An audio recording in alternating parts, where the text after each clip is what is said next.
प्रिय छात्रों, आज हम आपकी 9वीं कक्षा का द्वितीय पाठ, जिसका नाम कल्पतरु है, ये आज हम पढ़ेंगे, इसकी व्याख्या करेंगे और इसकी कहानी को अच्छी तरह समझेंगे। आप देख रहे होंगे यहाँ पर यह चतुर्थ पाठ दे रखा है। एनसीईआरटी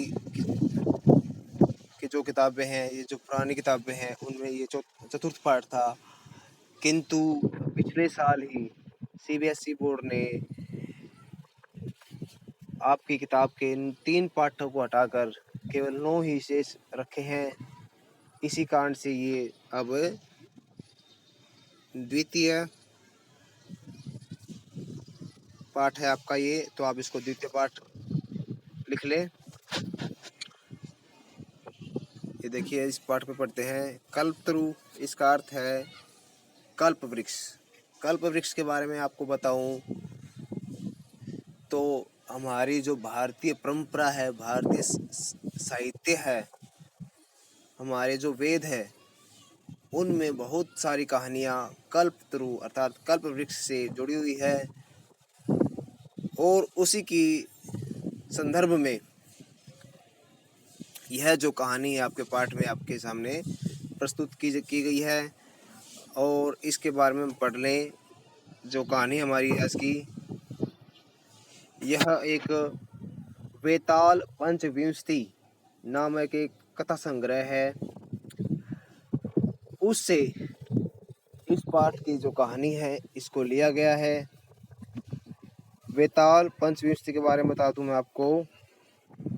यह जो देर का नाम वेताल पंचविंशति, इसमें अनेक मनोरंजक और आश्चर्यजनक घटनाओं के माध्यम से जीवन मूल्यों का निरूपण किया गया है। अर्थात जो हमारे जीवन में लाभप्रद जो बातें हैं, उनको विचित्र और मनोरंजक कहानियों के माध्यम से प्रस्तुत किया गया है। इस कथा में जो आज हमारा पाठ पढ़ रहे हैं हम, इसमें जिमुतवाहन अपने पूर्वजों के काल से गृहोद्यान में आरोपित कल्पवृक्ष से सांसारिक द्रव्यों को न मांगकर संसार के प्राणियों के दुखों को दूर करने का वरदान मांगता है। ऐसा उसने क्यों किया, ये देखते हैं हम। क्योंकि धन तो वह जानता है, क्योंकि धन तो पानी की लहर के समान चंचल है। अर्थात एक स्थान से दूसरे स्थान पर, अर्थात एक व्यक्ति से दूसरे व्यक्ति के पास गमनशील रहता है। इधर उधर इसका आवागमन होता रहता है धन का। इसीलिए वह परोपकार को इस संसार का सर्वोत्कृष्ट तथा चिरस्थायी तत्व मानते हुए वह कल्पवृक्ष से परोपकार के लिए ऐसा कोई वरदान मांगने का इच्छा करता है कि संसार में कोई भी प्राणी दुखी और पीड़ित न रहे। ऐसा वह वरदान मांगता है। किस तरह से मांगता है, कैसे उसको ये इसके बारे में जानकारी प्राप्त हुई, कल्प वृक्ष के बारे में, और किस प्रकार का उनका साम्राज्य है, कहाँ उनका निवास है, ये सारा इस पाठ में हम पढ़ेंगे। तो आते हैं हमारे पाठ के ऊपर। ये देखिए,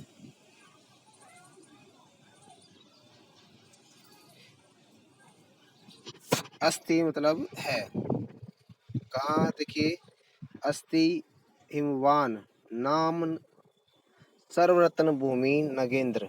जो पर्वतों का राजा हिमालय पर्वत है, हिमवान मतलब वो बर्फ से उसकी शोभा लगातार बढ़ती रहती है। वह भूमि सर्वरत्नों से युक्त है। और तस्य सानोपरि, और सानो मतलब चोटी या फिर आप इसको शिखा, उसकी शिखा के ऊपर विभाति सुशोभित, विभाति मतलब सुशोभित कंचनपुरम, यह एक नगर का नाम है, एक जगह का नाम है। ये क्या नाम है इसका? कंचनपुर नगर है ये, और ये कहाँ पर स्थित है? हिमालय की जो शिखा है, चोटी है, उस पर ये नगर सुशोभित है। तत्र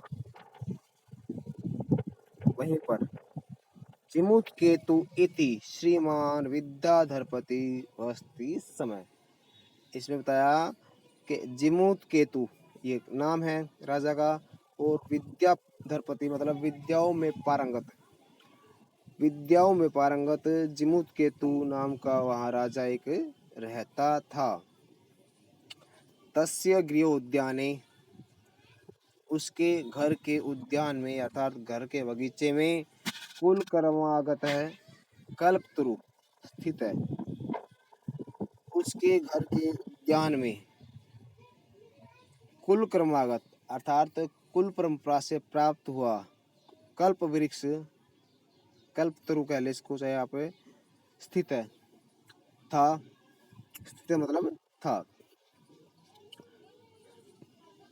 स राजा जिमुत्केतु, वह राजा जिमुत्केतु तम कल्पतरुम आराध्य, उस कल्प वृक्ष की आराधना करके तत्प्रसादात, उसके प्रसाद अर्थात वरदान से, उसकी कृपा से बोधिसत्व संभवम, बोधिसत्वांश संभवम, बुद्ध के समान अंश का जिमुतवाहन नाम पुत्र प्राप्नोत। ये देखिए उस राजा ने, जिसका नाम क्या था? जिमुत्केतु तम कल्पतरुम आराध्य, उस कल्प वृक्ष की आराधना से और उसकी कृपा से बुद्ध के समान अंश वाला जिमुतवाहन नाम पुत्रम प्राप्नोत। जिमुतवाहन नाम पुत्रम प्राप्नोत, जिमुतवाहन नाम का एक पुत्र उसे प्राप्त हुआ। स महान दानवीर सर्वभूतानुकंपी च अभवत, और वह उसका पुत्र था, वह महान दानवीर और सब पर कृपा करने वाला था। तस्य गुणै प्रसन्न स्वसचिवश्च प्रेरित राजा कालेन संप्राप्त यौवनम तम यौराज्य अभिषिक्तवान। उसके गुणों से प्रसन्न होकर, उसके गुणों से प्रसन्न होकर, तस्य गुणै प्रसन्न मतलब उसके गुणों से प्रसन्न होकर, स्व सचिवश्च प्रेरित, और अपने मंत्रियों से प्रेरित किया गया। राजा, उस राजा ने कालेन संप्राप्त यौवनम, समय अनुसार युवावस्था को प्राप्त, तम युवराज्य अभिषिक्तवान, उसे युवराज पद पर नियुक्त किया। किसको नियुक्त किया? अपने पुत्र जिमुतवाहन को। क्यों किया? उसके गुणों से प्रसन्न होकर और अपने मंत्रियों से प्रेरित होकर उस राजा ने समय आने पर युवावस्था को प्राप्त अपने पुत्र को युवराज पद पर नियुक्त किया। युवराज्य स्थित स जिमुतवाहन, युवराज्य पद पर नियुक्त वह जिमुतवाहन कदाचित एक बार हितैषी भी पितृमंत्री भी उक्त है, अपने पिता के हित चाहने वाले मंत्रियों के द्वारा उसको कहा गया। किसको कहा गया? जिमुतवाहन को कहा गया। किसके द्वारा कहा गया? उसके पिता के हितैषी मतलब अच्छा चाहने वाले, या फिर कल्याण, उसके कल्याण चाहने वाले, उसके पिता के कल्याण चाहने वाले मंत्रियों के द्वारा उसे कहा गया। क्या कहा गया? ये देखिए, युवराज यो अयम, हे युवराज, यो अयम मतलब यह जो, सर्व कामाद कल्पतरु तवोद्याने तिष्ठति स तव सदा पूज्य। उनके द्वारा जिमुतवाहन को कहा गया, हे युवराज, यह जो सर्व कामाद सभी इच्छाएं पूरी करने वाला कल्पतरु मतलब कल्प वृक्ष तव उद्याने तुम्हारे उद्यान में तिष्ठति है, स तव सदा पूज्य, वह तुम्हारे द्वारा हमेशा पूजनीय है। अस्मिन् अनुकूले स्थिते शक्रोऽपि न अस्मान् बाधितुं शक्नुयात् इति। इसकी स्थिति सही रहने पर, अर्थात अस्मिन् अनुकूल स्थिते, इसके किसकी, कल्पतरु की। अस्मिन् अनुकूल स्थिति, इसकी स्थिति सही रहने पर, शक्रो अपि, शक्र आपको बता दूं, जो शक्र शब्द है इंद्र देवता के लिए प्रयोग किया जाता है। ये शक्र जमा अपि, ये दो शब्दों से मिलकर बना है। इंद्र अपि या फिर शक्रो अपि आप कह लें। ये देखिए, आप इसको ऐसे भी लिख सकते हैं,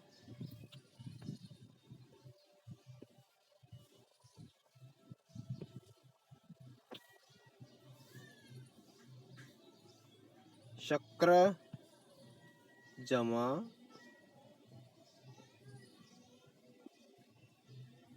अपि, ऐसे। शक्र मतलब इंद्र और अपि मतलब भी, इंद्र भी। न अस्मान, ये बना है न जमा अस्मान। न मतलब नहीं, अस्मान मतलब हमको। न मतलब नहीं, अस्मान मतलब हमको। बाधितुं शक्नुयात् इति, तो उसने बताया अस्मिन् अनुकूल स्थिति, इसकी स्थिति सही रहने पर, शक्रोऽपि, इंद्र भी, न अस्मान बाधितुं शक्नुयात्, इंद्र भी हमारे कल्याण में बाधा नहीं बन सकता। इंद्र भी हमारे कल्याण में बाधा नहीं बन सकता। तो हमने इसमें पढ़ा अब तक, ये देखिए आप, हमने देखा इसमें पहले देखा हमने, अस्ति हिमवान नाम सर्वरत्न भूमि नगेंद्र। अस्ति मतलब है, हिमवान मतलब बर्फ से सुशोभित, या हिमालय कहते इसको। हिम जमा आलय, आलय मतलब पर्वत, और हिमवान वही वही अर्थ है उसका, हिमालय का पर्यायवाची शब्द है हिमालय या हिमवान, दोनों आपस में पर्यायवाची है। नाम सर्वरत्न भूमि नगेंद्र, सभी रत्नों से युक्त पर्वत जो क्षेत्र है वह हिमालय है।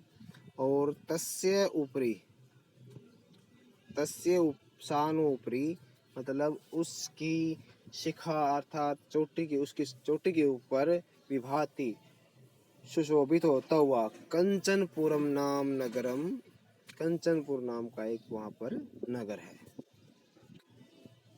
तत्र जिमोत्केतु इति श्रीमान विद्याधरपति वस्ति स्वे, वहां पर जिमुत्केतु नाम का राजा जो विद्याओं में पारंगत का था, वह वहां रहता था। इसमें मतलब रहता था। अब आगे देखिए क्या पढ़ा था इसमें। तब गृहोद्याने कुलक्रमागत कल्पतरु स्थित है, और उसके गृह उद्यान में कुल परंपरा से प्राप्त कल्प वृक्ष वहां पर स्थित था। स राजा जिमुत्केतु तम कल्पतरुम आराध्य तत्प्रसादात् च बोधिसत्वम संभवम जिमुत्वाहनम नाम पुत्रम प्राप्नोत। ये देखिए, स राजा, उस राजा जिमुत्केतु ने कल्पतरु की आराधना करके और उसके प्रसाद मतलब कृपा से बोधिसत्वान संभवम जिमुत्वाहन नाम पुत्र प्राप्नोत, और उसने उस कल्पतरु की आराधना करके बुद्ध के समान अंश वाला जिमुत्वाहन नाम का पुत्र प्राप्त किया। आगे देखिए, स महान दानवीर सर्वभूतानि सर्वभूतानुकंपी च अभवत्, और वह महान दानवीर और सर्वभूतानुकंपी मतलब सब पर दया करने वाला हुआ। कौन हुआ? उसका पुत्र था जिसका नाम था जिमुत वाहन, और राजा का नाम क्या था? जिमुत केतु। और कहाँ रहता था वो? कंचनपुर में। और कंचनपुर कहाँ था? सानोपुरी मतलब चोटी के ऊपर, किसी चोटी के ऊपर? हिमवान मतलब हिमालय की चोटी के ऊपर कंचनपुर नाम का नगर था। उसकी चोटी पर कंचनपुर नाम का नगर था। और जिमुत केतु जो विद्याओं में पारंगत था वो राजा वहाँ पर रहता था। और उसे कुल परंपरा से कल्पतरु उसके उद्यान में से प्राप्त हुआ। यहाँ तक हमने पढ़ा। अब देखिए, तस्य गुणै, उसके गुणों से। किसके गुणों से? जिमुत वाहन के गुणों से। प्रसन्न स्वसचिव से प्रेरित है, प्रसन्न होकर और उसके अपने मंत्रियों से प्रेरित होकर राजा कालेन संप्राप्त यौवनम युवराज्य अभिषिक्तवान। तो राजा ने क्या किया? समय आने पर युवावस्था को प्राप्त और उसके गुणों से प्रसन्न होकर और अपने मंत्रियों से प्रेरित होकर उस राजा ने जिमुत वाहन अर्थात अपने पुत्र को युवराज पद पर नियुक्त किया। युवराज्य स्थित सजिमुत वाहन कदाचित युवराज्य स्थित सजिमुत वाहन कदाचित हितैषी भी पितृमंत्री भी उक्त है। अपने पिता के हित चाहने वाले मंत्रियों के द्वारा उस जिमुत वाहन को युवराज पद पर नियुक्त होने पर उसे कहा गया। क्या कहा गया? ये देखिए, युवराज, हे युवराज, यो अयम, हे युवराज, यह जो सर्व कामात् कल्पतरु तव उद्याने तिष्ठति स तव सदा पूज्य। जो यह सभी इच्छाएं पूरी करने वाला कल्प वृक्ष तुम्हारे उद्यान में है, स तव सदा पूज्य, वह तुम्हारे द्वारा हमेशा पूजनीय है। और उसमें उसके बाद उसने कहा, अस्मिन अनुकूल स्थिति, इसकी स्थिति सही रहने पर। किसकी स्थिति सही रहने पर? कल्प वृक्ष की स्थिति सही रहने पर शक्रो अपि न अस्मान बाधितुम शक्नुयात्, इंद्र भी हमारे कल्याण में बाधितुम मतलब बाधितुम शक्नुयात् बाधा वह नहीं बन सकता। अगर ये कल्पतरु की स्थिति सही रही तो इंद्र भी हमारे कल्याण में बाधा नहीं बन सकता। आज हम यहीं तक इस पाठ की व्याख्या करेंगे। अगले जो शेष व्याख्या इसकी बची हुई है वो हम अगली वीडियो में करेंगे। तब तक आप इस वीडियो की हिंदी और जो भी शब्द आपको कठिन लगे अपनी नोटबुक में नोट करके आप कमेंट बॉक्स में मेरे से पूछ ले, या फिर आप व्हाट्सएप नंबर भी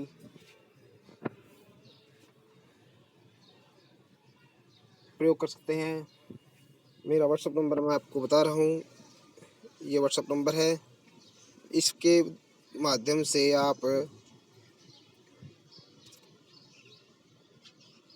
आपकी जो भी समस्याएं हैं इस नंबर पर आप व्हाट्सएप कर सकते हैं, और मैं आपका इस पाठ से संबंधित हर समस्या का समाधान करने का पूरा प्रयास करूंगा। और जितना भी हो सके आप अदर्स जो भी दूसरे बच्चे हैं जिनके पास स्मार्टफोन नहीं है उनके साथ आप शेयर करें, उनको दिखाएं, या जिन्होंने सब्सक्राइब नहीं किया उनको उनके साथ शेयर करें। और आपको ये वीडियो अच्छी लगी है तो आप इसको लाइक अवश्य कर लें। ये वीडियो देखने के लिए आपका बहुत बहुत धन्यवाद। आपका दिन मंगलमय हो।